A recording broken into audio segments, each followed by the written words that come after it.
right, we're joined by Maryland head coach John Tillman and student athletes Daniel Kelly and Jack McDonald. We'll start with an opening statement from Coach, then we'll turn it over for questions for the student athletes. Once we're finished with questions for the student athletes, we'll dismiss them back to the locker room and we'll open it up to questions for Coach.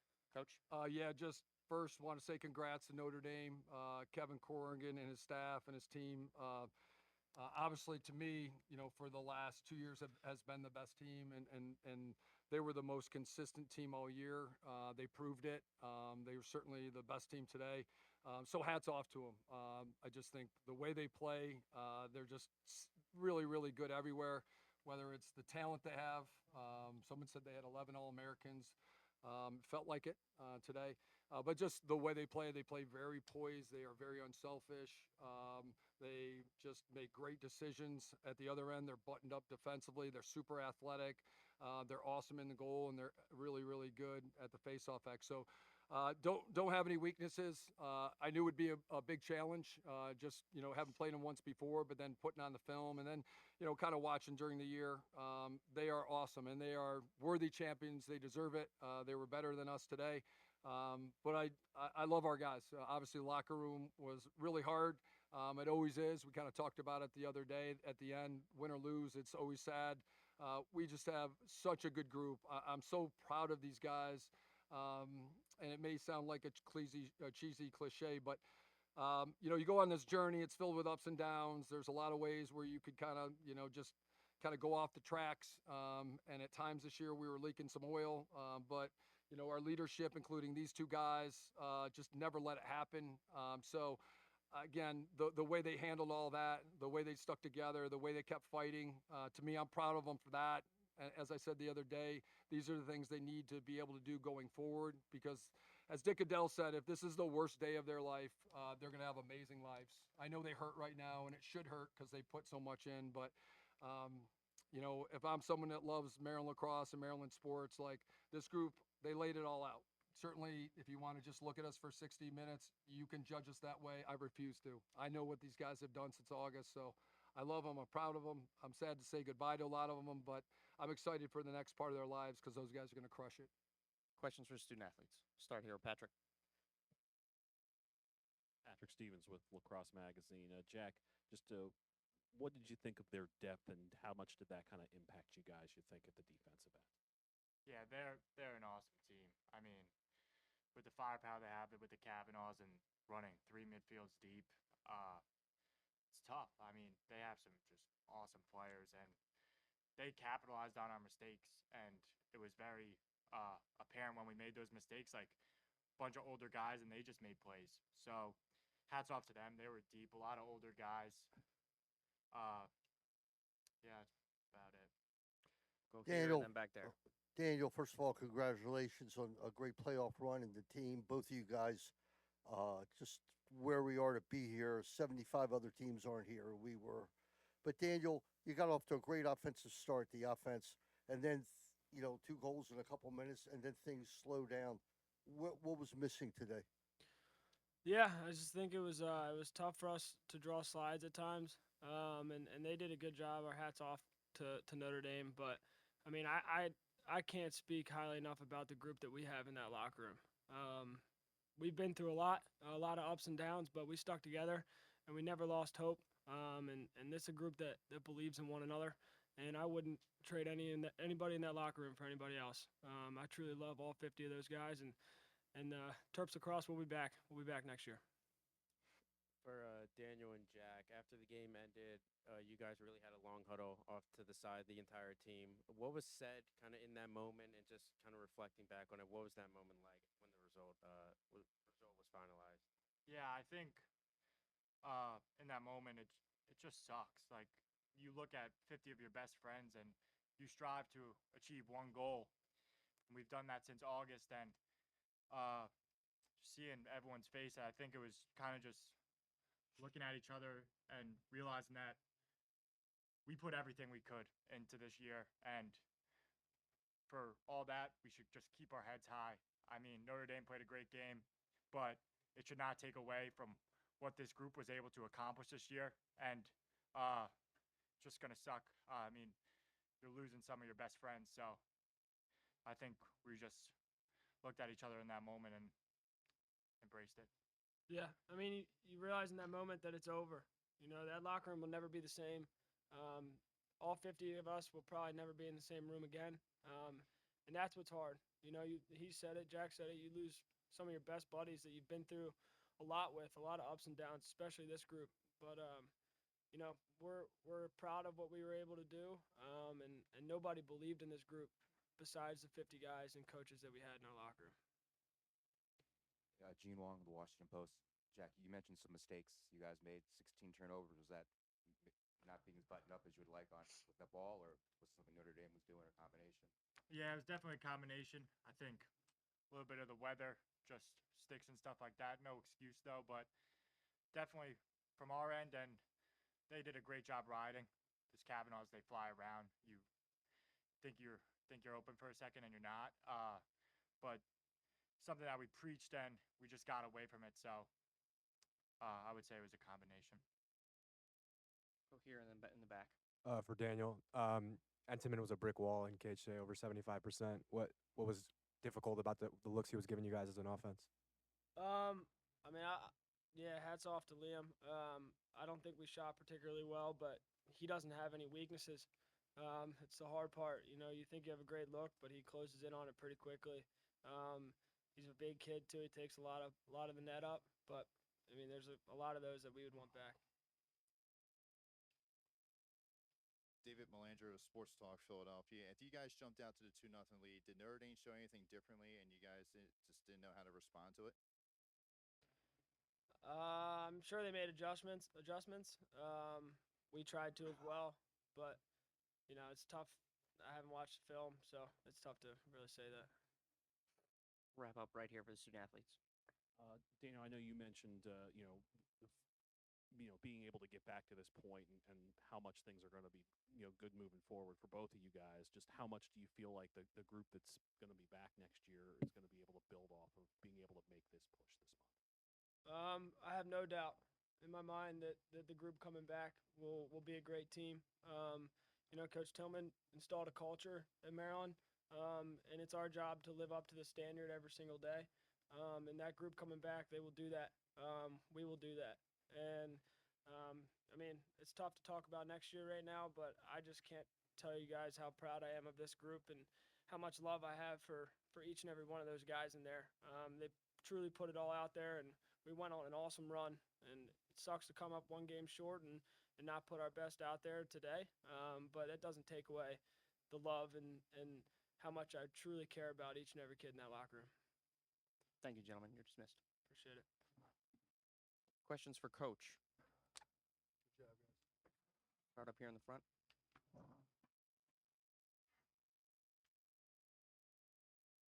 We'll start here. Oh, the gentleman behind you. Paul Snyder from the Montauk Sun. Coach, they, it was a tight game, 3-3, and then they ran off 7 straight goals. Their offensive execution was outstanding during that run. And what I wanted to ask you is, defense does win championships. You guys played a heck of a defense against Virginia. I thought Entenmann let a few goals in early, but then he just shut the door. And defensively, they were at another level. What your comments on that? Yeah. I think Patrick asked me the other day about comparing them to our 22 team, and I actually, thinking about it, they do remind me of that team. They really do. They just offensively, they don't do a lot of different things, but they do a lot of things that allow them to play to their strengths, and they have such a good feel for each other. And everybody kind of plays to their strengths, and they just kind of know where each other are, but they can beat you with the ball and they can beat you without the ball. And they got some leverage on some picks that we made some mistakes on the first half, but they really got us a lot off ball where we were trying to help a little too much, and they would just cut, and they have such a good feel for where guys are going to be, and they made us pay.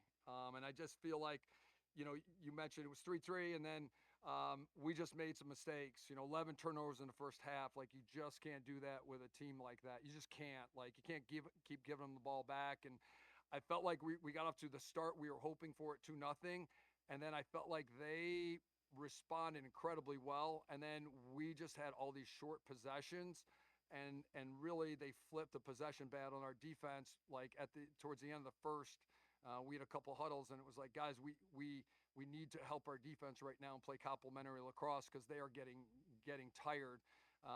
And when we started to get tired, we made some mistakes, and again they made us pay. I thought they shot really well. I wouldn't trade Logan McNaney for anybody. I just wouldn't. And I know Liam is awesome. And he obviously is the first team All-American and Tewaaraton finalist and was awesome today. But Logan's our guy, and I'm going to stick with my guy. And obviously, we didn't let him see a lot of good shots to get him heated up. I thought he did an awesome job in the second half. And I wish we had just given him some better ones to get into a flow. But I give him credit. He didn't quit. And I give our kids not credit because even to the whistle, we just kept playing. We knew what was going to happen. But at Maryland, like, you got to fight. Like, that's what people expect from the Terps. And we were not going to back down from that.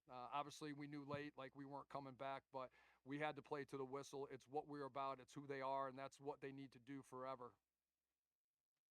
John Christian with Inside Lacrosse. 10-4 at halftime, but your extra man, you had that goal late in the first half, a little bit of momentum. Can you take me through what the message was or what you were looking for? Yeah, I thought we got the 10-4 and then another man up, and I felt good about, kind of what we were going to potentially run and maybe what the options were. I thought Jack made a great pass to Eric to get one, and then if we could have gotten another one right there, maybe 10-5 going into the locker room. You just never know. And even with that last face-off, it was hard because, we won the face-off, but, it's 19 seconds left. And then by the time you get it, you're really not getting much out. So we did try to kind of talk about getting off as quickly as possible and maybe getting a quick 6-on-5. But then you couldn't really run your man-up unit out there because you weren't going to have time to run a play. But, again, maybe we get one. And then again, we can get it to 10-5, and we did it. And then they came down and scored. And again, give them credit. We were kind of hopefully finding maybe a little crack, and man, they pounced on it. And then they got another one. And then they just, every time like we seemed to get an opportunity or look, Liam would make a play. And again, every time maybe we felt like we were doing a good job defensively, they'd cut or they'd find somebody and get a good look. And again, they always had an answer. And again, it's credit to Notre Dame. They're an awesome team. That's why, like, having done this for a long time, listen, I wish we had won. And we did everything we could to prepare to win. But we would have had to play incredibly clean and really, really high level to win this game. Just because I watched enough film and I know what they've done over the course of the year. And they've been doing it to a lot of people. We'll go here and then, Pat. Yeah, Coach, first of all, congratulations on getting this far. I mean, at the times of the season, we never thought that would happen. So you and the staff and the players did a great job. But I have to give you a shot to take a minute to talk about some of your seniors, especially number 1 and number 52. I mean, Luke was unbelievable today to win 17 faceoffs out of 24. And number 1, Ajax, really, and I'm not leaving out Chorus and I'm not leaving out Saragusa and everybody else, but talk about Ajax and Luke Werman. Yeah, we could be in it forever. If I truly told you everything I feel about them as people and players, and it just makes the journey so great when you're with kids you believe in, you love, and those guys, man, their parents raised them right. Neither of those guys were very highly recruited. And I look at how hard they worked and just how much they put in, what great teammates they are. Obviously, the coaching staff has done a great job with them. Tim Obransky's been doing our face-off stuff, and it's been wonderful with Luke, and Luke's done a great job with that. And then with Ajax, obviously means so much to us in so many different ways. Wearing the number 1's really hard. There's a lot of potential pressure with that. But we never felt like that would bother him, and that's a big part of wearing that number. And we just know the passion that he plays with and how hard he works every day. So I thought he, added to the legacy of number 1. Again, I'm going to miss those guys being around just because every day seeing them, it brings a smile to your face. You enjoy being around them. You really do respect those guys. And And that's our thing about this group. This group was wonderful. Great guys. I told them in there, like, I sleep on Saturday nights because I trust them and I know they're going to do the right things. And we didn't have an issue one time all year. Academically, the guys do a great job. We're walking on the street yesterday and people are grabbing me saying, hey, I just want to let you know we walked by your kids. They all stopped. They signed autographs. They took pictures. They were really nice. Those are the things like you really want to make sure your kids are doing on top of obviously getting their degree, representing the school the right way. And obviously you always want to win. Like, listen, we keep score for a reason, but this is not professional lacrosse. So you've got to make sure that, yeah, they're going to be good players, but they need to be great people and that be the best mentality. Bud Beardmore started it. We've just emphasized it. And these kids have really bought into it. Were we the best lacrosse team? We weren't. But I tell you what, I think, we maxed out what we had, what we could. And I'm not going to sleep real well, but I'll sleep better knowing I know how much the staff, the kids, everybody put into it because there really wasn't much we left on the table. And again, it doesn't take away the sting, but you also, like, you sleep better at night knowing that we gave everything we could. We did. Notre Dame clearly was the best team. They proved it today, but they proved it all year. Tills, you made no secret of how difficult this season was in terms of just figuring things out. How much do you feel like this team has kind of flipped its legacy a bit over the last 3 weeks? And how much does that kind of provide a foundation in your mind for next year? Yeah, and you basically described my conversation with them. Each team is unique. You love the guys. Again, only one team is truly happy. It's hard to get this far and lose, but most teams lose their last game. You're either losing in the tournament, you're losing in your conference tournament, or maybe you didn't get to your tournament. So, unfortunately, unlike football, like you don't get the bowl game, so you're going to lose. So, listen, if you're going to lose a game, this is the one you want to lose because you've maxed your time with our kids. Sure, you've gotten to a certain point and you get this far, and people are like, well, it hurts so much. Listen, we get more time together. Sign me up. Sign me up to get Maryland to Final Four weekend and see all those guys getting together. The guys like spending time together, our fans, and to get to championship weekend. It's a celebration, and that's not lost on me. But I told those guys at the end of the day, we can always go forward now when things aren't going well and talk about what the 24 team. And yeah, we were like struggling at times. We were inconsistent. We didn't play as well as we would have liked, and that's on me. Obviously, I'm the leader. I'm in charge, and I got to figure out how to be better all year long. But again, the guys stuck with it, and we can always go back to the 24 team, especially when things aren't going well, and say, hey, those guys stuck together. They figured it out. And there were a lot of guys that made, sacrifices. Nick Red's playing short stick and George Stamos, and they were defensive guys within the last 2 years. So they got a short stick and played and did a really good job for us.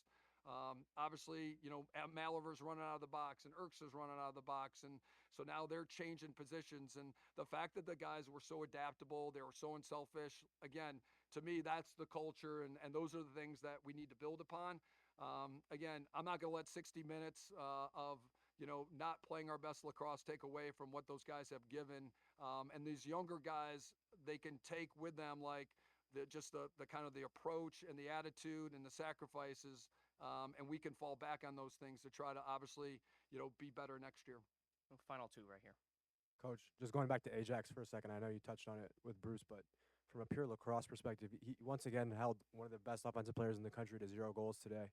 What kind of example has he set for defensemen at Maryland going forward, and what are you going to remember most about the season he put together? Yeah, long legacy of great ones, and certainly he's added to the list.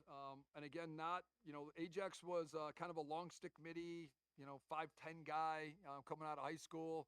And what really, we watched him, he did a good job, but, his intangibles were much greater at that point than maybe his measurables. Because, you look at, we just played Virginia, and I think, if you're not 6'6", I'm not sure, you're getting on the field a lot. And I say that jokingly, and Lars does a great job. They just have so much length, and they all seem to be super tall, and I say that as a joke. But Ajax is a guy that, like, his intangibles, everybody in the recruiting process talked about. They're like, I'm just telling you, this guy's a winner. He works incredibly hard. He'll do whatever you need. And he's a winner. And not only was he able to cover, but his ability to every day set a tone for practice, much like Brett Makar did. Losing Brett was a big concern, but what Ajax and obviously some of the other guys collectively were able to do, it really helped us every day, especially in those days where maybe we've lost a couple games in a row. The sense of urgency, the positivity, just keeping everybody focused was huge. But not only was he great on the ball, he was great off the ball. He was great in the clearing game. He scored some big goals. But he is an incredible human being, and as good a player he is a better young man. And I think he wants to coach, and that seems to be where he's interested. And he will be amazing. Coaches are typically multipliers. Your kids go out, and then they positively impact people. He will be an amazing coach because he will care about those kids. He will treat them the right way. He'll be tough on them. But, man, those kids will get better, and they'd be lucky to be around them. Last one. John, you mentioned the 11 first-half turnovers. Jack talked about it. Was that more of a case of you not being as sharp as you would like with the ball, or Notre Dame kind of bothering you a little more than? I always give credit to the opponent. Obviously they had a lot to say about it. They are long, they're athletic, they get to your hands. They slide really quickly and recover. So, if you do throw it inside and they check it, that can be a problem. You go to throw, they're on your hands and they make you turn the ball over. The windows are super tight, so maybe he's open, but by the time you throw it, they get there. So I give them a lot of credit. Obviously, strange day today.